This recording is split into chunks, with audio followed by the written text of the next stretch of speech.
Sama tayong magiging sarakli.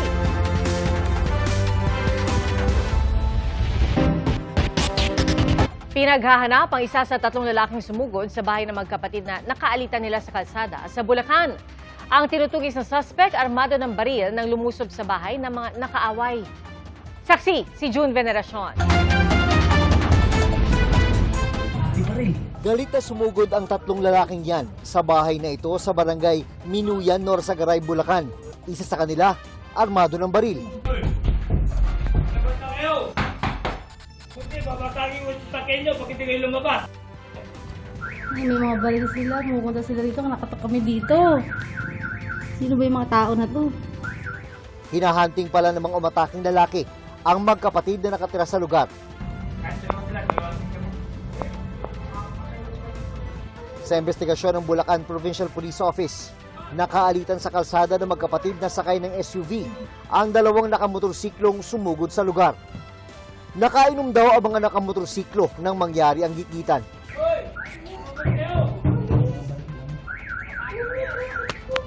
May mga baril. May mga baril sila dito. Ang lalaking may dalang baril, hininga ng tulong ng dalawang nakamotorsiklo. Nagkaroon po ng konting komosyon doon sa lugar. At ang matapos po ang komosyon, sinundan po nitong mga suspect natin, itong mga complainant hanggang sa kanilang bahay. At pagdating po doon, nagbanta po sila na babalik kami. Doon po nila tinawag na yung kanilang kaibigan, yung po yung nasa video na may dalang baril.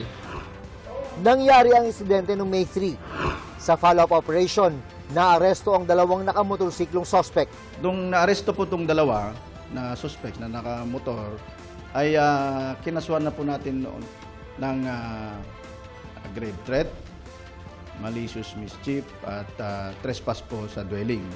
Pinaghahanap pa ang kaibigan nilang may dalang baril. Pero sinampahan na rin siya ng reklamong paglabag sa Comprehensive Firearms and Ammunition Regulation Act matapos matukoy ang pagkakilanlan.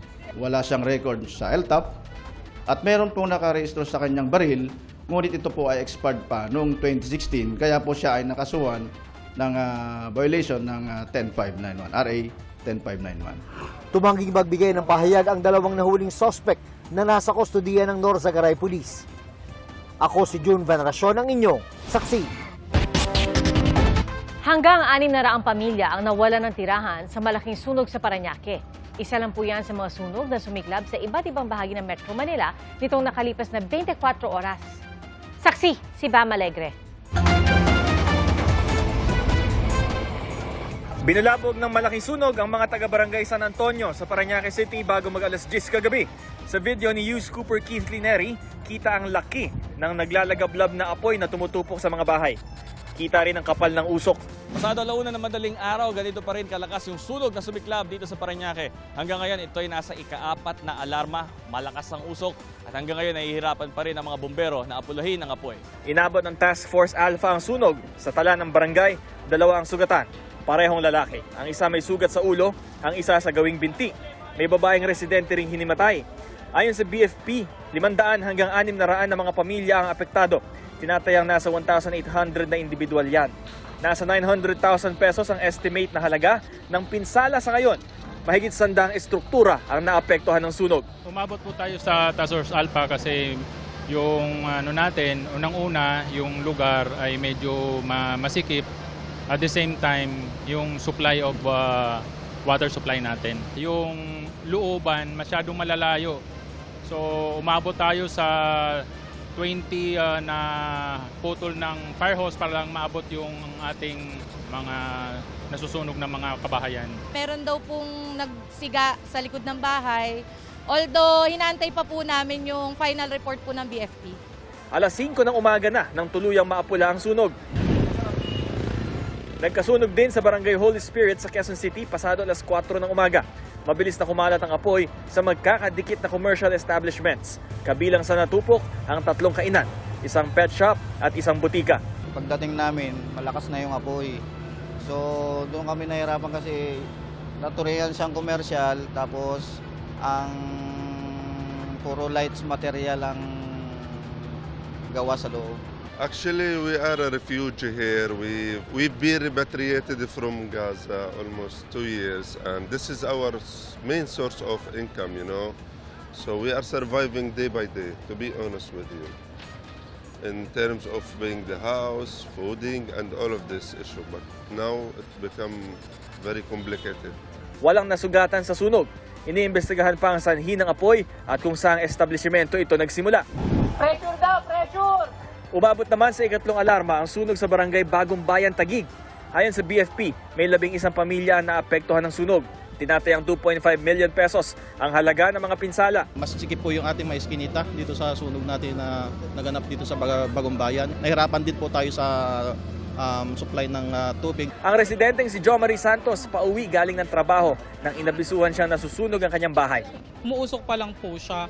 Tapos nung sinisigawan na po ako ng tao sa labas kasi may apoy na po pala dun sa may bandang labas. Kaya nung biglang may pumutok, dun na po ako lumabas. Sobrang bilis po kasi ng pangyayari. Nakaantabay naman ang lokal na pamahalaan para sa pangangailangan ng mga nasunugan. Ako si Bam Alegre, ang inyong saksi. Dinala na po sa NBI Detention Facility sa Muntinlupa ang social media personality na si Franco Mabanta at 4 pa niyang kasamahan na inaresto para sa reklamong robbery extortion. Ay po sa NBI, may isa pa silang itinuturing na person of interest na anchor ng Peanut Gallery Media Network. Sumagot na rin ang kampo ni dating House Speaker Martin Romualdez sa mga patutsada ni Mabanta. Saksi si John Consulta. Matapos arestuhin dahil sa pangingikil umano kay dating House Speaker Martin Romualdez, dinala na ang social media personality at founder ng Peanut Gallery Media Network o PGMN na si Franco Mabanta sa NBI Detention Facility sa Muntinlupa. Doon siya'y kukulong, pati ang 4 pang kasamahan. Ayon sa NBI, may tinitingnan pa silang iba pang personalidad mula sa PGMN. Kabilang dito ang PGMN anchor na si CJ Hero. Ayon kay NBI Director Melvin Matibag, kasama si Hero sa inireklamo, kaya tinuturing siya ngayong person of interest. Bilang bahagi doon ng pangingikil, may ipinadalang video clip sila Mabanta kay Romualdez na mga kasira raw sa kongresista at naroon sa video clip si Hero. Yung video na ginamit na clip, siya yung nandoon eh. Ipapatawag namin siya. We will go through the process. Actually, kung tutuusin, based dun sa complaint na binigay, dapat napasama na siya eh. But we want to exercise caution. Sinusubukang makuha ng GMA News ang panig ni Hero. Naka-deactivate na ang kanyang mga social media account. Ang kampo ni Romualdez, iginit na hindi pag-atake sa press freedom ang pag-aresto, kundi kaso umano ng extortion. PGMN is twisting the narrative. Ang tunay na tanong, meron bang humingi ng pera kapalit ng katahimikan? Representative Ferdinand Martin Romualdez only did what any other person exposed to the same circumstance would do. He reported it to the proper authorities, and the NBI acted on that report pursuant to its mandate under the law. Anumang material o expose na sinasabing hawak daw ngayon ng PGMN ay irrelevant o walang kaugnayan sa iniimbestigahang aligasyon ng extortion. If anyone believes he has evidence of wrongdoing, the proper recourse is simple. Release it. Submit it to the proper authorities, and let the proper institutions act on it, not use it as leverage in exchange for money. That is what PGMN did. They purportedly produced a video that was allegedly ready to run several weeks ago, and yet chose not to release it. That is not journalism. That is extortion. Ang ganito raw gawain ay nakasisira sa lehitimong pamahayag at nakapipinsala sa tiwala ng publiko sa mga tunay na media institusyon. Nakausap ng mga member ng media ang abogado ni Mabanta sa inquest ng mga respondent kanina. Giit niya, we felt very confident of our defense. We saw the fatal flaws of the complaint affidavit, the evidence that they've attached, and we are really confident that we built a very strong defense. Ayon kay Director Matibag, may iba pang mga government official ang nagparamdam sa NBI. Ilan po mga nagpaparamdam? Marami-rami na po. Basta nasa gobyerno po at may mga private personalities din. Wala naman diretsyong nagsabi na na-blackmail sila, but from the looks of it, parang yun yung gustong direction. Hinihingan namin ng panibagong pahayag ang kampo ni Mabanta tungkol dyan. Pero nauna lang itinanggi ni Mabanta ang aligasyon ng pangingikil. We definitely didn't extort Speaker Romualdez. Sabi pa ni Mabanta, set up ang nangyari pag-aresto. Sagot dito ng NBI, nakita mo yung tendency na to avoid yung mabidyo, makuha ng CCTV, nagpagpad, iba-iba direction, may mga phone calls, may exchange of text messages. Mahirap naman yata yun, nasasabihin natin, Sir Rap. And it's very unfair to the men and women of NBI na nagtatrabaho ng maayos. Nakausap din ng GMA News ang isang NBI agent na nakapagkita sa mga kasamahan ni Mabanta para maghatid ng pera. Nag-instruction sa amin na dalhin ito sa isang lugar sa Pasig at ibang tao yung magtatanggap. Nag-apply na raw ang NBI ng cyber warrant para sa mga nakuha nila mga gadget ng mga suspect. Ako, si John Consulta, ang inyong saksi. Aabot na sa halos 11 milyong piso ang halaga ng pinsala sa agrikultura ng Albay dahil po sa Bulkang Mayon. Nangangamba naman ang ilang residente sa posibilidad ng lahar dahil sa mga pag-ulan sa lalawigan. Saksi, si Bea Pinla.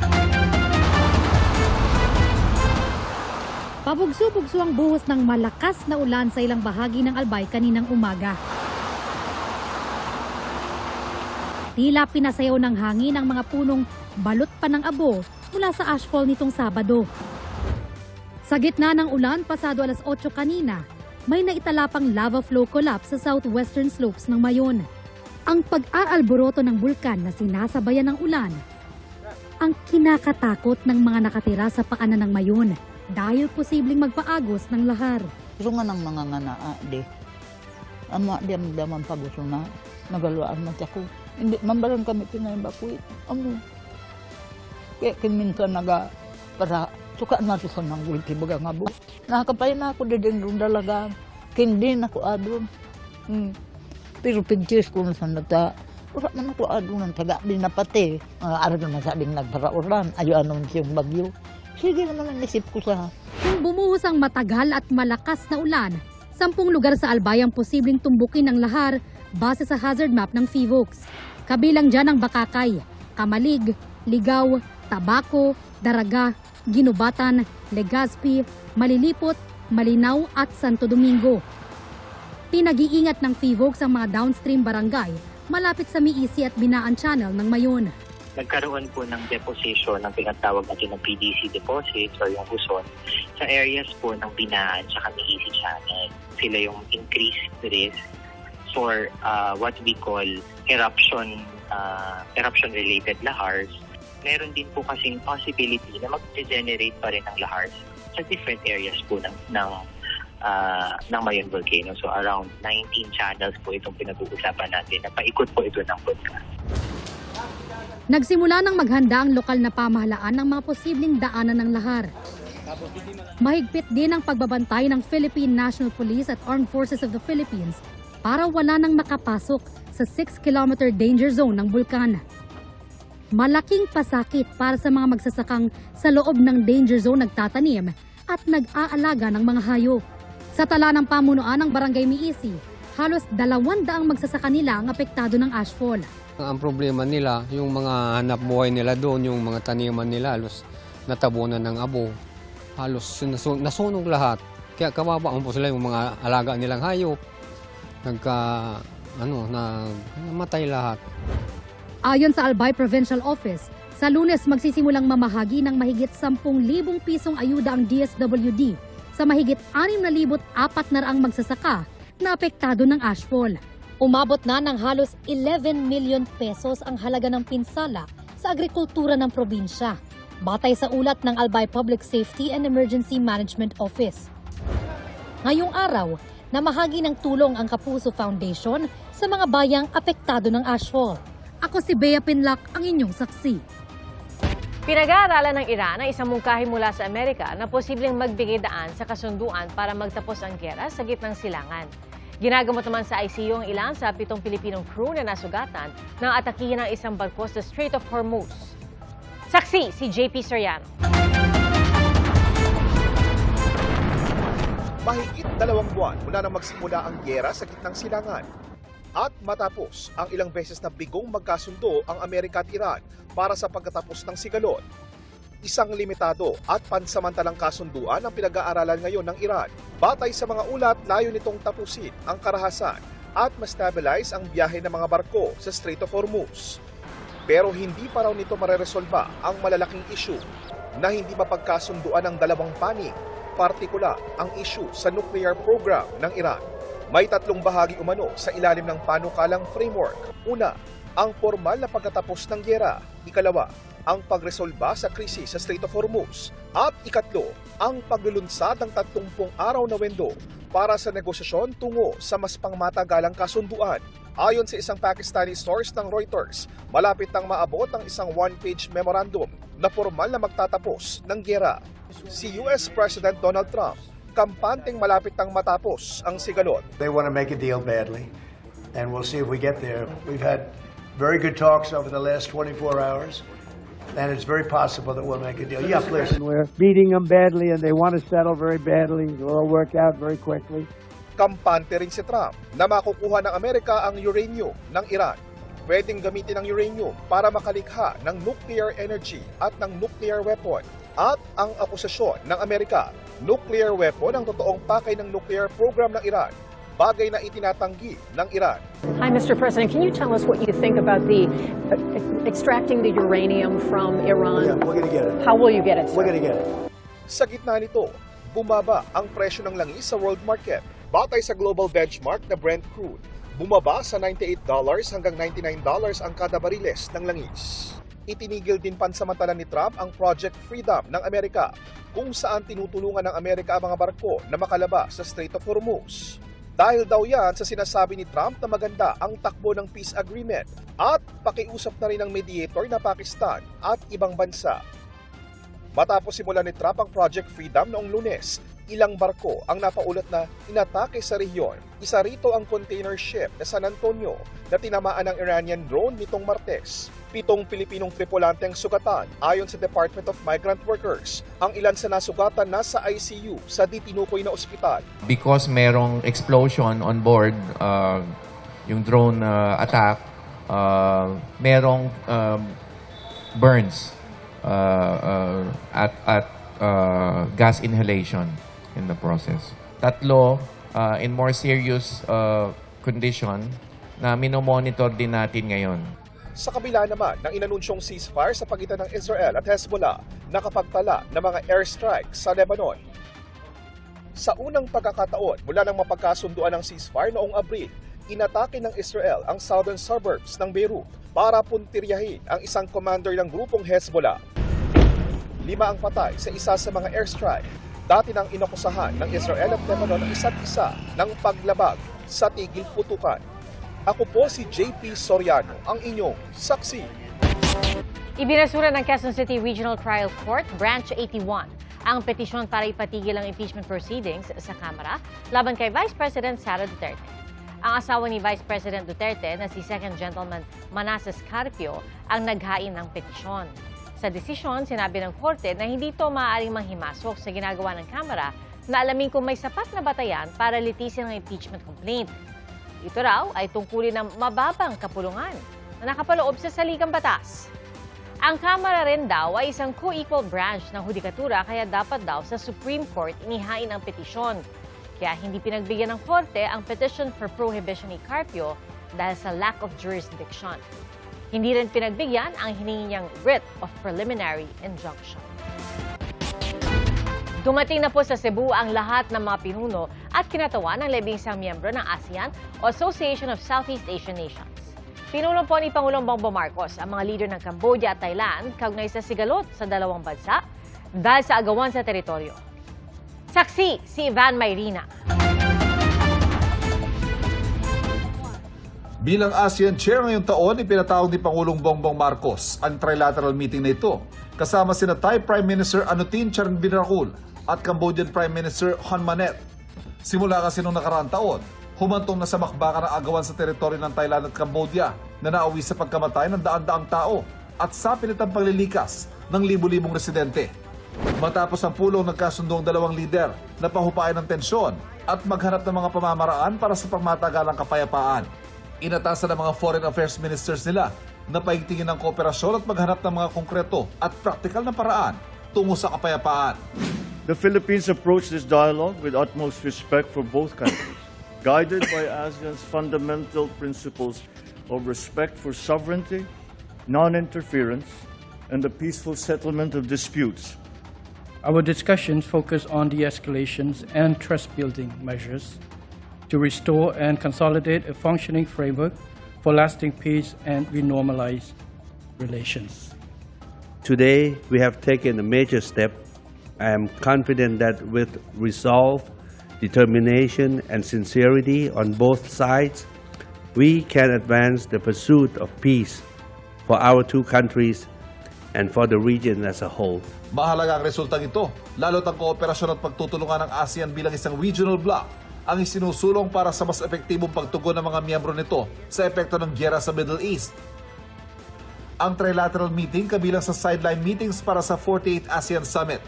Nakipagpulong din si Pangulong Marcos kay Vietnamese Prime Minister Lee Min-ho. Nagkasundo sila magtatag ng pangmatagalang rice trade mechanisms na titiyak sa supply ng pagkain ng Pilipinas at Vietnam. Napag-usapan din ang kooperasyon sa pagsawata sa transnational crime, kabilang ang mga scam hub at human trafficking, at ang pagtutulungan para isulong ang turismo. Naganap din ngayong hapon ang pulong ng BIMP IAGA o Brunei Darussalam, Indonesia, Malaysia, Philippines, East ASEAN Growth Area. Isang matatawag na sub-region sa ASEAN na layong paunlarin ng ilang remote area ng mga nasabing bansa sa larangan ng agrikultura, turismo at edukasyon. Today's discussions highlight key milestone programs and projects that are already making a big difference in our communities, creating livelihoods, strengthening connectivity, and expanding opportunities, especially in the sub-region's growth areas. Bukas naman ang kabilang sa pag-uusapan nila sa summit dito ang energy security, food security at kaligtasan ng mga mamamayan ng Southeast Asia. Partikular na pagtutuunan ng atensyon at tugon ng mga miyembro ng ASEAN sa epekto ng tensyon sa Middle East. Nauna rito, naglabas ang pahayag ang ASEAN bilang isang regional bloc para sa agarang pagtigil ng karahasan sa Middle East. We urge all parties in the Middle East to continue negotiations that will lead to the permanent end of the conflict affecting the lives of millions of people across ASEAN. Ako si Ivan Mayrina, ang inyong saksi. Posible ngayong weekend, pumasok sa loob ng Philippine Area of Responsibility ang bagyong may international name na Hagupit. Ayon po yan sa Pag-asa. At kung sakali, ay tatawagin itong Bagyong Kaloy. Huli po itong namataan, mahigit 1,800 kilometers silangan ng northeastern Mindanao. Patuloy na binabantayan kung tatama ito sa kalupaan. Ayon din po sa Pag-asa, nalusaw na ang binabantayang low pressure area sa loob ng PAR. Patuloy naman ang pag-iral ng easterlies sa ilang bahagi ng bansa. Base po sa datos ng Metro Weather, may mga pag-ulan sa Palawan at ilang bahagi ng Mindanao bukas ng umaga. Sa hapon, asahan din ang kalat-kalat na ulan sa Hilaga at gitnang Luzon, Quezon Province at iba pang bahagi ng Mimaropa, gayon din sa Bicol Region. Uulanin din ang malaking bahagi ng Mindanao at ilang lugar sa Visayas. Magiging mainit pa rin sa Metro Manila pero hindi inaalis ang tsansa ng localized thunderstorms.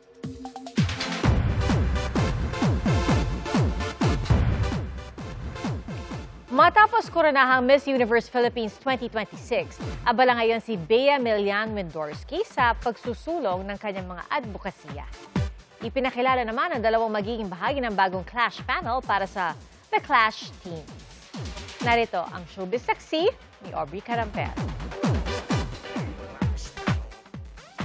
Fresh face, top-tier Gen Z performer. Meet Jillian Ward, ang pinakabagong Clash panel na kikilati sa Gen Z Clashers para sa The Clash Teens. Medyo unconventional sa tingin na ibang mga tao.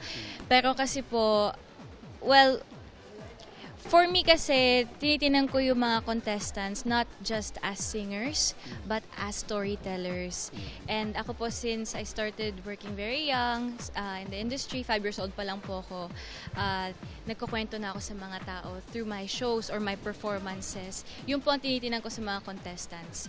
Kung may bago, meron namang nagbabalik. Pero hindi na bilang contestant dahil bahagi na rin siya ng Clash panel. Ang BGYO member na si JL Torreliza. Super hirap kasi alam ko yung feeling ng mga contestants once na kapag ginajudge sila, so mas nagiging careful ako sa mga sinasabi ko kasi naranasan ko na talaga yon. So ayokong maka-affect yung mga sinasabi ko na dadali nila hanggang sa pag-uwi. Gusto ko may mapupulot pa din sila sa mga sinasabi ko.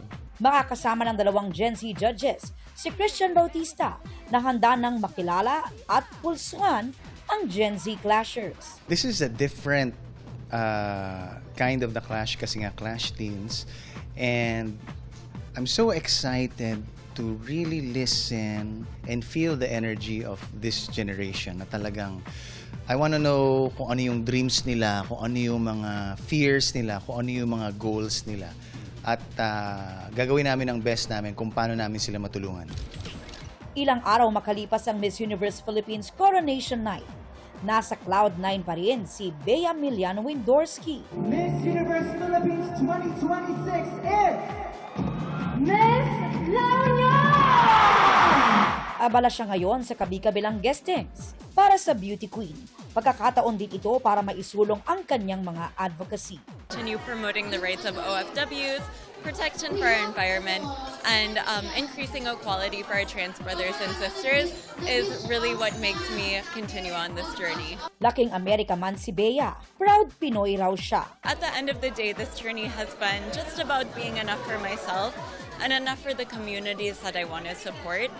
Pagtitiyak niya, ibibigay niya ang kanyang best para sa 75th Miss Universe na gaganapin sa Puerto Rico. Ako, si Aubrey Carampel, ang inyong saksi. Pinasok na isang lalaki ang isang computer shop sa Bagong Bayan, Sultan Kudarat sa pamamagitan ng isang butas. Agad po niyang tinakpan ang CCTV at isa pang salarin ang nagsilbi naman daw lookout. Ayon sa may-ari, sa likod dumaan ang suspect matapos butasin ng dingding. Dumiretso raw ang suspect sa karugtong na tindahan at naghalughog. Natangay na magnanakaw ang mabariyang kinita ng tindahan at computer shop, pati na ilang paninda. Patuloy ang investigasyon para mahuli ang nasa likod ng panluloob. Aabot naman sa 70,000 pisong halaga ng gamit at pera ang natangay ng looban ng bahay ng TV host na si Teddy Corpus. Pinaghahanap na ang suspect. Saksi si Jamie Santos. Batay sa CCTV footage, bandang alas 3 ng madaling araw nitong araw ng Linggo, May 3, makikitang inakyat ng isang suspect ang balkonahe ng ikalawang palapag ng bahay ng It's Showtime host na si Teddy Corpus. Dumaan ang suspect sa bintana. Pagpasok, binuksan nito ang pintuan at hinalughog ang mga gamit sa loob ng bahay. Halos 30 minutong naghanap ng maaaring makuha ang suspect. Tinangay ang ilang personal na gamit, kabilang ang cash, alahas, chargers at gaming tablet. Makikita rin sa kuha ng CCTV na sinubukan pa ng suspect na buksan ang isang nakakandadong pinto sa unang palapag. Ngunit nabigo kaya bumalik ito sa ikalawang palapag at doon dumaan palabas ng bahay. Ayon sa QCPD Station 14, nasa ikatlong palapag natutulog si Corpus at ang kanyang pamilya nang mangyari ang insidente. Based din po sa investigation natin, dumaan po ito dun sa terrace to sa second floor po ng ating victim. So naghanap po siya doon ng bintana na pwede niyang pwersahin para makapasok. So pagdating po niya doon sa terrace, naghahanap po siya ng bintana. Pinuwersa niya po kaya nakapasok siya. So pagdating po doon, naghanap na po siya ng mga pwede niya mapakinabangan. Tinatayang aabot sa 70,000 piso ang halaga ng mga natangay na gamit at pera. Matapos mai-report ang insidente kinaumagahan ng Lunes, May 4, nagsagawa ng follow-up investigation ng mga otoridad, kabilang ang pag-review ng CCTV at pakikipag-ugnayan sa barangay. Immediately po nung pagka-report po sa atin ng complainant, ng victim natin si Sir Teddy, nag-conduct po tayo ng immediate follow-up operation para po matuntun yung suspect natin at ma-apprehend siya. So luckily po nung pag-dispatch ng follow-up operatives natin, in-approach po nila kagad yung Purok leader na may area po dun sa pinangyarihan ng insidente. So pinakita po yung CCTV, so positively identified nga po na yun po yung suspect natin. Tukoy na ng mga pulis ang pagkakakilanlan ng suspect at lumabas din sa verifikasyon na may naunang record ito noong 2018 kaugnay sa robbery at paglabag sa Republic Act 10591 o Comprehensive Firearms and Ammunition Regulation Act. Sa update ng TV host, nakipag-ugnayan umano ang suspect sa kanyang kapatid upang isauli ang nawawalang iPad na naibalik din kalaunan sa kanya sa tulong ng barangay. Patuloy ang pagtugis ng QCPD sa suspect na nasampahan na ng reklamo. Ako si Jamie Santos, ang inyong saksi. Bida po ang naglalakihang mga float sa Sampaguita Festival 2026 sa Lubao, Pampanga. Ang bawat float nilagyan ng mga palamuti at may kanya-kanya ring kwento ang mga ito gaya ng masaganang industriya at mga kilalang atraksyon. Nagkaroon din ng interpretative street dance competition na nilahukan ng mga kabataan. Sa kabila raw ng hamon ng panahon at banta ng El Nino, nananatiling buhay ang industriya ng pagsasampagita sa bayan ng Lubao.